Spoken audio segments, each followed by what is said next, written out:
All right, guys, moving on to this next phase of training for the summer after finishing up Haas Project 2.0. I'm going to start doing a lot more Olympic lifts, a lot more sprinting, a lot more conditioning. I'm going to cut down weight a little bit. So I'm going to tell you what my official final results are body comp wise, strength, like performance wise, in another video in a couple of days here. But yeah, so I'm going to start off with this clean complex. So I'm going to hit doubles for everything. So a power clean for 2, followed by a full clean for 2, followed by a front squat for 2.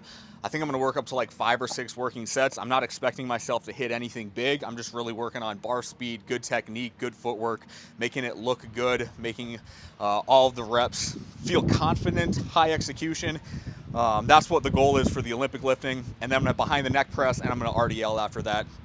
I should say I just back squatted before. So I hit that 620 back squat last week, which is kind of like, that was my testing session, which was a week prior because I couldn't really fit it into my schedule with all of the traveling that I did last week and the traveling that I'm doing this week. So my training schedule got kind of screwed up. So I hit 620 on back squat last week. I just hit 610, moved it decently, but I was just like, after that 610 attempt that I just did, I was like, I'm not going to beat 620. So I probably could have squeezed out another rep at 620. Maybe, I guess, I don't know, maybe I had 625 in me today, but I just didn't feel like it was worth pushing it because I still wanted to get good reps of this Olympic lifting complex. But yeah, so that's the plan for the day. Quick shout out to Barbell Apparel. Obviously, you see me wearing their clothes. I'm not wearing a tank today. This is one of their heavy tees, heavy training tees, and then their recon shorts. So yeah, let's get started with the lift. For the Barbell Apparel stuff, guys, hit the link in the description. You guys know what to do. Just got to give them a shout out for sponsoring this channel. Let's go. All right, this will be my first working set here. I got 250 on the bar. I mean, it's 6 reps, so it's not going to be that heavy. I just want to move it well, and my conditioning is probably not going to be very good for this. So 2 plus 2 plus 2.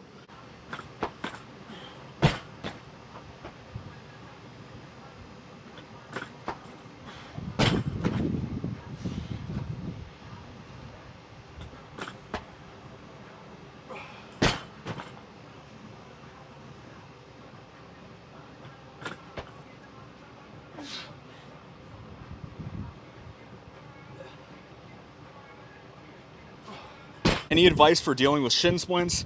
Ran twice a week on Haas Concurrent, switched to Launch 2.0, and shin splints started. Yes, that's not a huge surprise. Launch does a lot more plyos, a lot more sprinting than what we do on Haas Concurrent. So my only advice is just to manage it. Reduce sprint volume, reduce some of the sprint intensity as needed.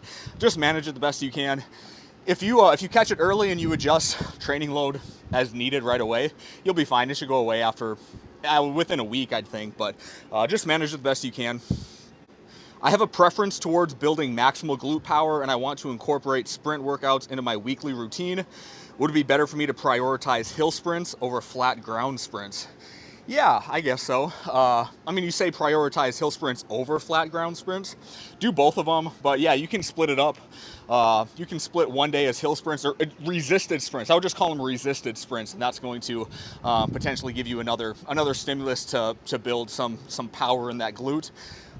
So yeah, I would absolutely recommend hill sprints, resisted sprints, sled sprints, prowler sprints, but still do your flat ground accelerations and max velocity work too.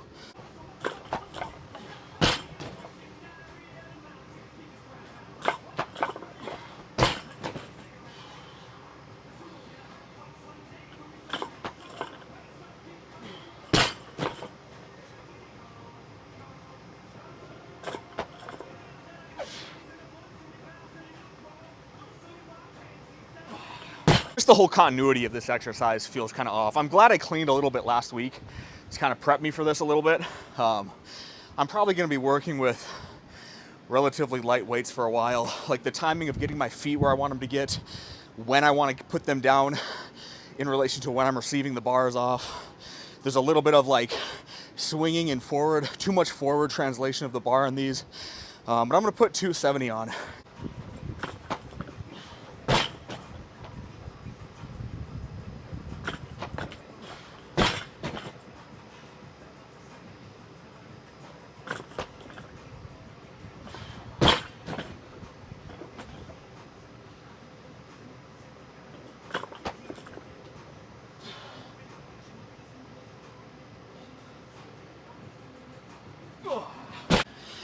Does having a higher volume when lifting lead to more muscle growth, or are heavy reps like 5 to 7 rep range better overall for strength and hypertrophy?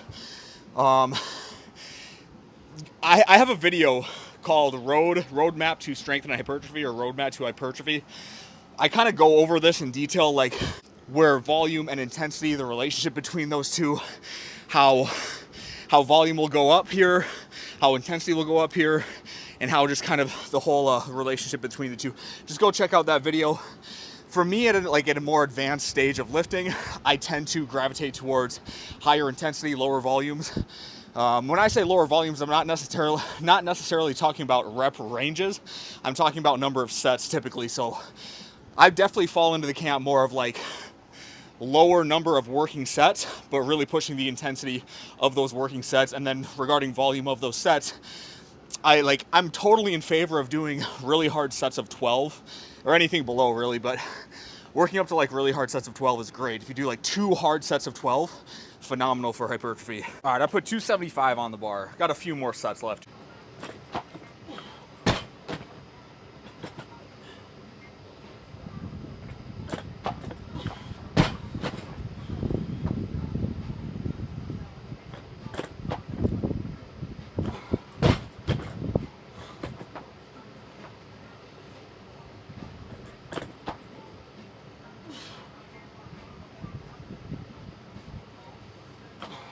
That actually felt like the best one of the day. All right, 285 here. Let's have a good set.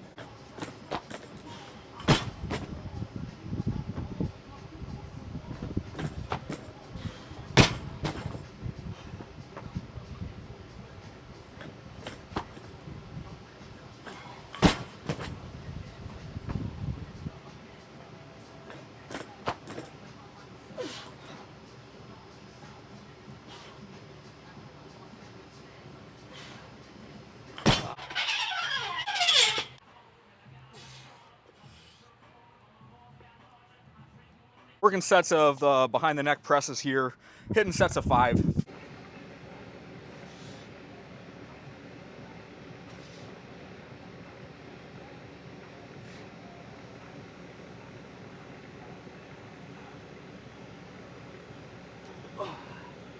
Working on pressing 200 pounds soon. Do you think push press is a good variation to train? I'm doing it by really holding the initial position for a few seconds to get a good feeling on the back, then push and press as hard as possible, and then controlling it all the way down. It allows for more weights and a more explosive lockout, but I don't know if it's really helpful for strict overhead press. Yes, your analysis is perfect. Exactly. It's a way to overload the movement. You can overload the lockout. You can overload the, I guess, your front rack of it. Yeah, I'm a huge proponent of push press. Keep doing it. It's a really good exercise to improve your press. It's not necessarily going to improve your strict press in like a 1-to-1 comparison, but you're overloading that top movement. You're overloading the lockout. You're using heavier weights, and it's just more pressing. So, yeah, huge fan of the push press.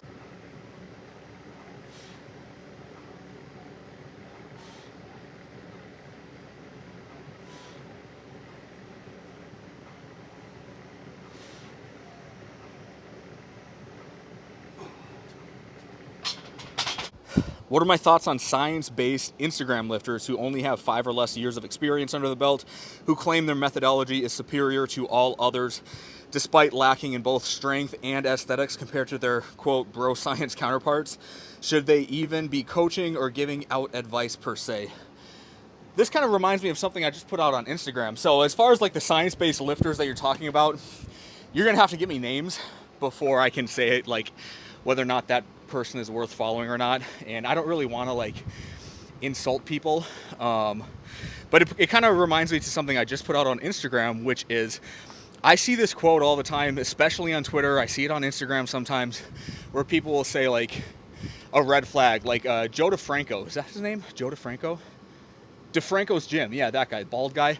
I've for sure seen him say this, that like if you follow a coach or you follow a trainer on Instagram, it's a red flag if they only post videos of themselves training and not their clients, which like, I guess there's an argument for that, but I think at the same time, it's even a bigger red flag if you follow coaches who don't post any of their own training and only post their clients, or even worse, coaches that don't post any of their own training and like the majority of the content that they train is like floating head videos over athletes training, and they're athletes that, and it's athletes that they don't even coach themselves. So like people doing a floating head video of Christian McCaffrey going through his training routine and commenting on it. That's even a bigger red flag than coaches who only post their own training. I'm going to trust the coach who only posts their own training more than a coach who only posts their clients' training or never posts themselves training. So, sorry, I kind of forgot what the question was. It just reminded me of that. Oh, what do I think about science-based lifters? I don't know. You're gonna have to give me examples of who you're talking about, because you could call like Jeff Nippert a science-based lifter. I actually think Jeff Nippert puts some good stuff out. Same with like Mike Israetel. I know Mike Israetel gets a lot of shit because he engages in a lot of clickbait titles and thumbnails and that kind of stuff. But like when he gets into like long-form content, he's a very reasonable guy. You're just gonna have to give me like more names for me to comment on if I think they're worth following or not. I'm gonna do this set. I'm gonna read that question again and see if I have more to elaborate on.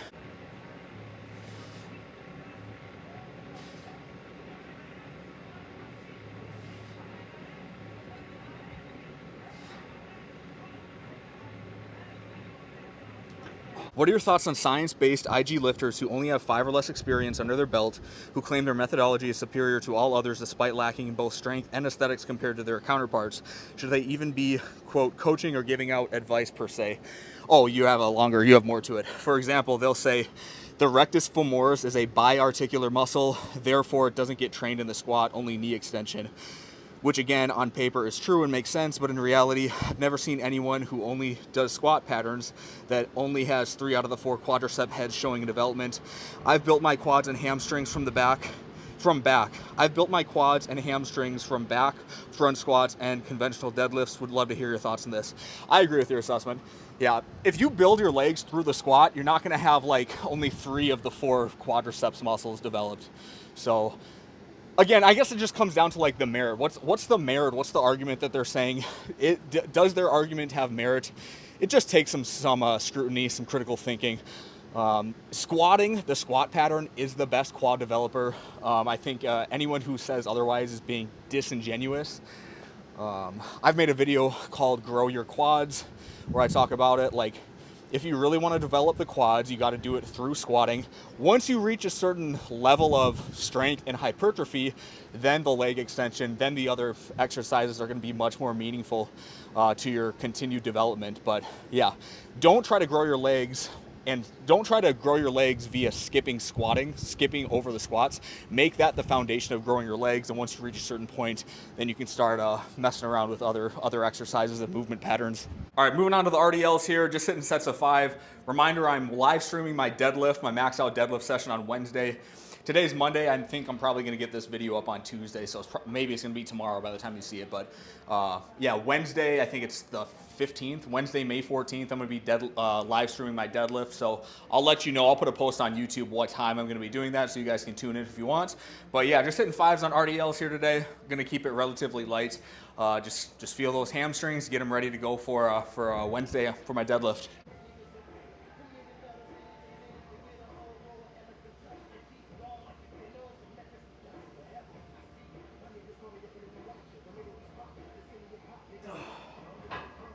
What's my take on the GHD for Nordic curls? Is it the same boat? Is it in the same boat as partner assisted? Oh, so you're referring to how I said don't do partner assisted Nordic curls because of lack of stability. Therefore, there's an inhibition to contract the hamstring as hard as you can. I would say a GHD, a glute ham developer, most of them are pretty good. That's like, I think they do a good job of like anchoring your feet down. So yeah, I would say glute ham developer or glute ham raise is a great tool. It's also easier than a real Nordic hamstring curl, so it's a really good tool to use for people who aren't strong enough to like do a real Nordic hamstring curl, like actually curl themselves up. So yeah, use the GHD, man. The other thing that's good about the glute ham raise, if you have one of them, most boys, most high school aged boys can probably rip out 5 reps or so of body weight. Then if you wanted to overload it, then it's really easy to just grab like a 25-pound plate or a 45-pound plate. You can overload it too for most people. So unlike a Nordic hamstring curl where that is a true super maximal exercise for most people at body weight, the glute ham developer allows you to just scale it up and down a lot easier than a normal rep.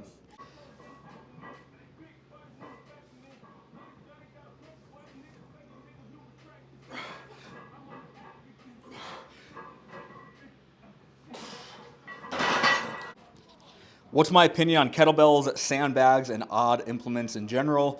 I saw your old video on barbells, but I'm curious if it makes sense in your view for example, swap out a Zercher squat to a sandbag bear hug squat. It seems to me like there's a lot of potential development with crossbody movements and in general in training in less orthodox positions. Thanks. So here's my take on like the odd implement stuff. I think it's all really good stuff. I think I've said this before. The only issue with it is the lack of incremental progressive loading over time. So like with a sandbag, how are you going to add more weight to it than what it already is unless you just like gradually put a little bit more sand in over time? Or same with a water bag. A lot of those kinds of things. Like a barbell, I have quarter-pound plates. Check this out. These white plates here, these are quarter pounds. These red plates here are 3/4 pounds. These blue plates are 1/2 pound, and these green plates are 1 pound. So like I can always incrementally load to a barbell, which you just can't do it with like a sandbag. But those tools are awesome if you can find a way to use them and use them productively. I don't have any of that kind of stuff, which I wouldn't be opposed to using if I did. I mean, I have weight vests, and that's kind of the same thing. How are you gonna I have a 40-pound weight vest and I have a 20-pound weight vest. But like once you graduate to being able to move more than a 40-pound weight vest, then what do you do? So that's the only issue with it. I think it's all good stuff though.